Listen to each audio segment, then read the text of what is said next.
Welcome to Miss Retro Reads, continuation of Pollyanna. Chapter 17, Just Like a Book. John Pendleton greeted Pollyanna today with a smile. "Well, Miss Pollyanna, I'm thinking you must be a very forgiving little person, else you wouldn't have come to see me again today." "Why, Mr. Pendleton, I was real glad to come, and I'm sure I don't see why I shouldn't be either." "Oh, well, I was pretty cross with you, I'm afraid, both the other day and when you kindly brought me the jelly, and that time when you found me with the broken leg at first. By the way, too, I don't think I ever thanked you for that. Now I'm sure that even you would admit that that was very forgiving to come and see me after such ungrateful treatment as that." Pollyanna stirred uneasily. "But I was glad to find you. I don't mean I was glad that your leg was broken, of course," she corrected hurriedly. John Pendleton smiled. "I understand. Your tongue does get away with you once in a while, doesn't it, Miss Pollyanna?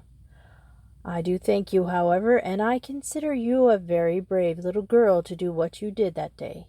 I thank you for the jelly, too," he added in a lighter voice. "Did you like it?" asked Pollyanna with interest. "Very much. I suppose there isn't any more today that Aunt Polly didn't send, is there?" he asked with an odd smile. His visitor looked distressed. "No, sir," she hesitated, and then went on with heightened color. "Please, Mr. Pendleton, I didn't mean to be rude the other day when I said Aunt Polly did not send the jelly." There was no answer. John Pendleton was not smiling now. He was looking straight ahead of him with eyes that seemed to be gazing through and beyond the object before them. After a time he drew a long sigh and turned to Pollyanna. When he spoke, his voice carried the old nervous fretfulness. "Well, well, this will never do at all. I didn't send for you to see me moping this time. Listen. Out in the library, the big room where the telephone is, you will find a carved box on the lower shelf of the big case with the glass doors in the corner, not far from the fireplace. That is, if that confounded woman hasn't regulated it to somewhere else. You may bring it to me. It's heavy, but not too heavy for you to carry, I think." "Oh, I'm awfully strong," declared Pollyanna cheerfully, as she sprang to her feet in a minute she had returned with the box. It was wonderful half-hour that Pollyanna spent then.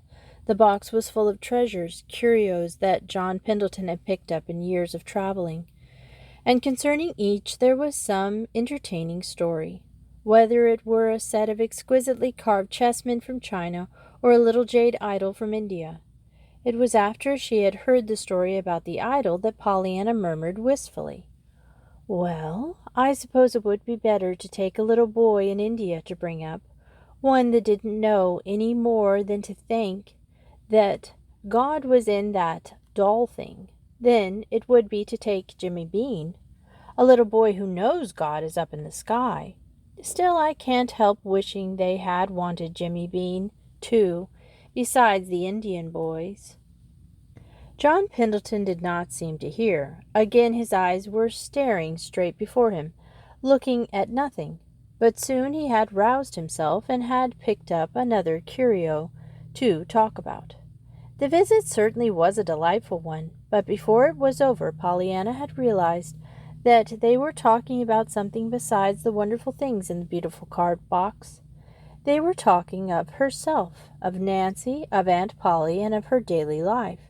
They were talking, too, even of the life and home long ago in the far western town. Not until it was nearly time for her to go did the man say in a voice Pollyanna had never before heard from the stern John Pendleton, "Little girl, I want you to come to me often. Will you? I'm lonesome, and I need you. There is another reason, and I'm going to tell you that, too. I thought, at first, after I found out who you were the other day, that I didn't want you to come any more. You reminded me of something I had tried long years to forget. So I said to myself that I never wanted to see you again, And every day when the doctor asked if I wouldn't let him bring you to me, I said no. But after a time I found I was wanting to see you so much that fact that I wasn't seeing you was making me remember all the more vividly the thing I was so wanting to forget. So now I want you to come. Will you, little girl?" "Why, yes, Mr. Pendleton," breathed Pollyanna, her eyes luminous with sympathy for the sad-faced man lying back on the pillow before her. "I'd love to come." "Thank you," said John Pendleton gently.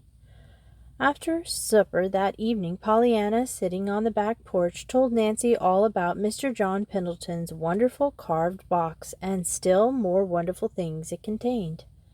"And to think," sighed Nancy, "that he showed you all them things and told you all about 'em, like that him that's so cross he never talks to no one."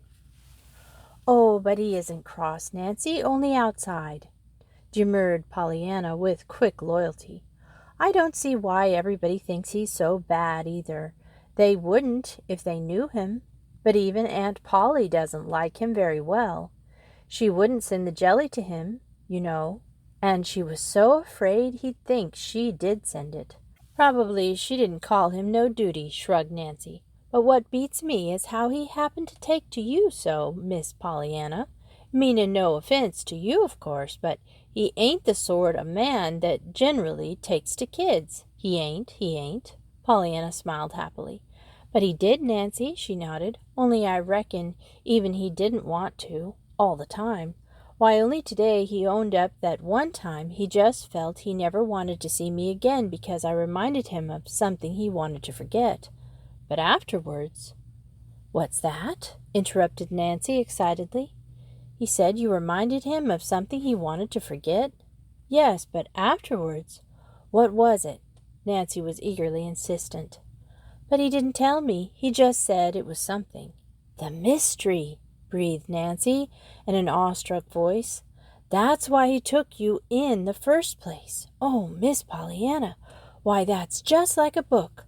I've read lots of 'em, Lady Maud's Secret and The Lost Heir and Hidden for Years. All of 'em had mysteries and things just like this. My stars! You just think of having a book living right under your nose like this, and me not knowing it all this time. Now tell me everything he said. Miss Pollyanna, there's a dear." "No wonder he took to you, no wonder.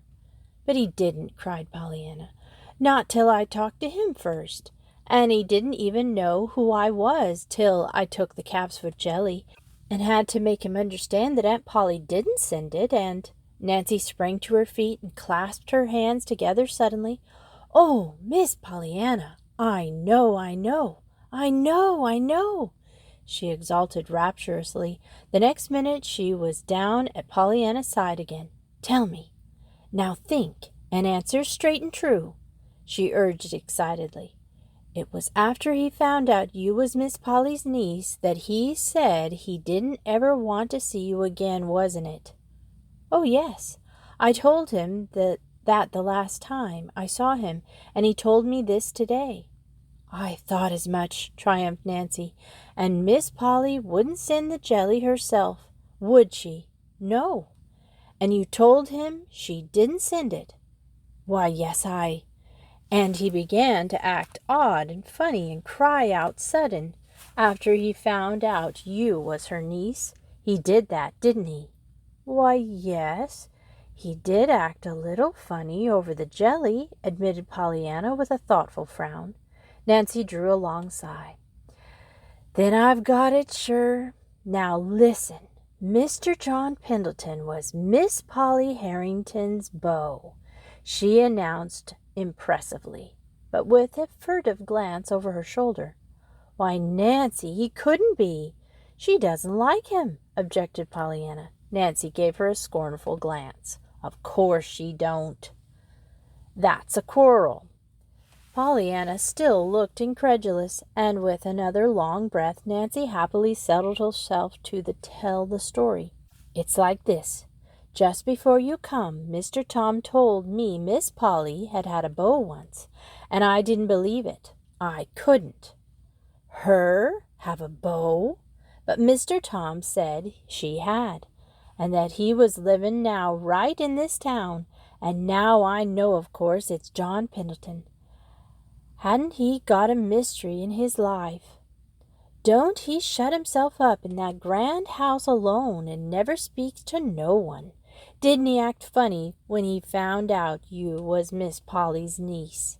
And now ain't he owned up that you remind him of something he wants to forget, just as if anybody could see 'twas Miss Polly? And her saying she wouldn't send him no jelly too. Why, Miss Pollyanna, it's as plain as the nose on your face. It is, it is. Oh, breathed Pollyanna in wide-eyed amazement. But, Nancy, I should think if they loved each other that they'd make up sometime. Both of 'em all alone? All these years? I should think they'd be glad to make up. Nancy sniffed disdainfully. I guess maybe you don't know much about these things, Miss Pollyanna. You ain't big enough yet, anyhow. But if there is a set of folks in the world that wouldn't have no use for that glad game or yourn, it'd be a pair of quarrelsome people, and that's what they be. Ain't he cross as sticks, most generally, and ain't she? Nancy stopped abruptly, remembering just in time to whom and about whom she was speaking. Suddenly, however, she chuckled. I ain't saying, though, Miss Pollyanna, but what it would be pretty slick piece of business if you could get 'em to play it, so they would be glad to make up. But my land, wouldn't folks stare some, Miss Polly and him? I guess, though, there ain't much chance. Pollyanna said nothing, but when she went into the house a little later, her face was very thoughtful. Chapter 18. Prisms. As the warm August days passed, Pollyanna went very frequently to the great house on Pendleton Hill. She did not feel, however, that her visits were really a success. Not but that the man seemed to want her there, but he sent for her, indeed, frequently, but that when she was there he seemed scarcely any the happier for her presence. At least so Pollyanna thought. He talked to her, it was true, and he showed her many things and beautiful things, books and pictures and curios. But he still fretted audibly over his own helplessness, and he chafed visibly under the rules and regulations of the unwelcome members of his household. He did indeed seem to like to hear Pollyanna talk, however, and Pollyanna talked. Pollyanna liked to talk, but she was never sure that she would not look up and find him laying back on his pillow with that white hurt look that always pained her, and she was never sure which, if any, of her words had brought it there. As for telling him the glad game and trying to get him to play it, Pollyanna had never seen the time yet when she thought he would care to hear about it. She had twice tried to tell him, but neither time had she got beyond the beginning of what her father had said. John Pendleton had on each occasion turned the conversation abruptly to another subject. Pollyanna never doubted now that John Pendleton was her Aunt Polly's one-time beau. And with all the strength of her loving, loyal heart, she wished she could in some way bring happiness into their, to her mind, miserably lonely lives. Just how she was to do this, however, she could not see. She talked to Mr. Pendleton about her aunt, and he listened, sometimes politely, sometimes irritably, frequently with a quizzical smile on his usually stern lips. She talked to her aunt about Mr. Pendleton, or rather she tried to talk to her about him. As a general thing, however, Miss Polly would not listen long. She always found something else to talk about. She frequently did that, however, when Pollyanna was talking of others. Of Dr. Chiltern, for instance, Pollyanna laid this, though to the fact that it had been Dr. Chilton who had seen her in the sun parlor with the rose in her hair and the lace shawl draped about her shoulders. Aunt Polly indeed seemed particularly bitter against Dr. Chilton, as Pollyanna found out one day when a hard cold shut her up in the house. "If you are not better by night, I shall send for the doctor," Aunt Polly said. "Shall you? Then I'm going to be worse," gargled Pollyanna. "I'd love to see Dr. Chilton come to see me." She wondered then at the look that came to her aunt's face. "It will not be Dr. Chilton, Pollyanna," Miss Polly said sternly. "Dr. Chilton is not our family physician. It shall be Dr. Warren, if you are worse." Pollyanna did not grow worse, however, and Dr. Warren was not summoned. "And I'm so glad, too," Pollyanna said to her aunt that evening. "Of course, I like Dr. Warren and all that, but I like Dr. Chilton better, and I'm afraid he'd feel hurt if I didn't have him. You see, he wasn't really to blame after all that he happened to see you when I dressed you up so prettily that day, Aunt Polly," she finished wistfully. "That will do, Pollyanna. I really do not wish to discuss Dr. Chilton or his feelings," reproved Miss Polly decisively. Pollyanna looked at her for a moment with mournful, interested eyes. Then she sighed. "I just love to see you when your cheeks are pink like that, Aunt Polly. But I would so like to fix your hair. Why, Aunt Polly," but her aunt was already out of sight down the hall. It was towards the end of August that Pollyanna, making an early morning call on John Pendleton, found the flaming band of blue and gold and green edged with red and violet lying across his pillow. She stopped short in awed delight. "Why, Mr. Pendleton, it's a baby rainbow, a real rainbow come in to pay you a visit," she exclaimed, clapping her hands together softly. Oh, how pretty it is!" "But how did it get in?" she cried. The man laughed a little grimly. John Pendleton was particularly out of sorts with the world this morning. "Well, I suppose it got in through the beveled edge of that glass thermometer in the window," he said wearily. "The sun shouldn't strike it at all, but it does in the morning." "Oh, but it's so pretty, Mr. Pendleton. And does just the sun do that? My, if it was mine, I'd have it hang in the sun all day long." "Lots of good you'd get out of the thermometer then," laughed the man. "How do you suppose you could tell how hot it was or how cold it was if the thermometer hung in the sun all day?"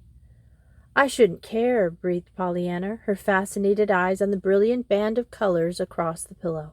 "Just as if anybody'd care, when they were living all the time in a rainbow." The man laughed. He was watching Pollyanna's rapt face a little curiously.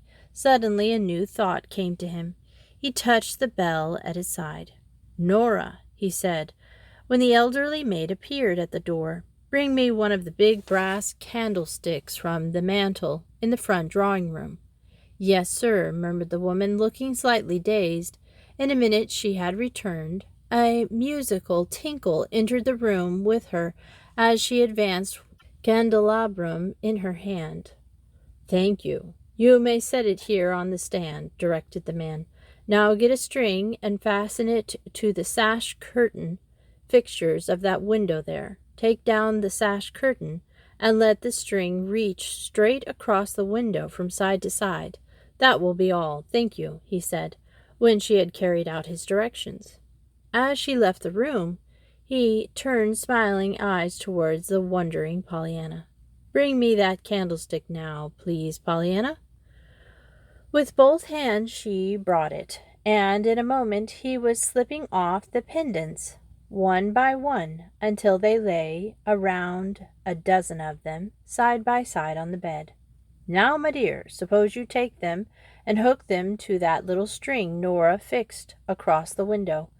If you really want to live in a rainbow, I don't see but we'll have to have a rainbow for you to live in." Pollyanna had not hung up 3 of the pendants in the sunlight window before she saw a little of what was going to happen. She was so excited that she could scarcely control her shaking fingers enough to hang up the rest. But at last her task was finished, and she stepped back with a low cry of delight. It had become a fairyland, that sumptuous but dreary bedroom. Everywhere were bits of dancing red and green, violet and orange, gold and blue. The wall, the floor, the furniture, even to the bed itself, were aflame with shimmering bits of color. "Oh, oh, how lovely!" breathed Pollyanna, and then she laughed suddenly. "I just reckon the sun himself is trying to play the game now, don't you?" she cried, forgetting for the moment that Mr. Pendleton could not know what she was talking about. "Oh, how I wish I had a lot of those things! How I would like to give them to Aunt Polly and Mrs. Snow and lots of folks.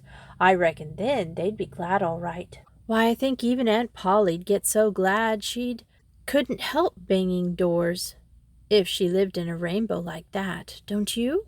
Mr. Pendleton laughed.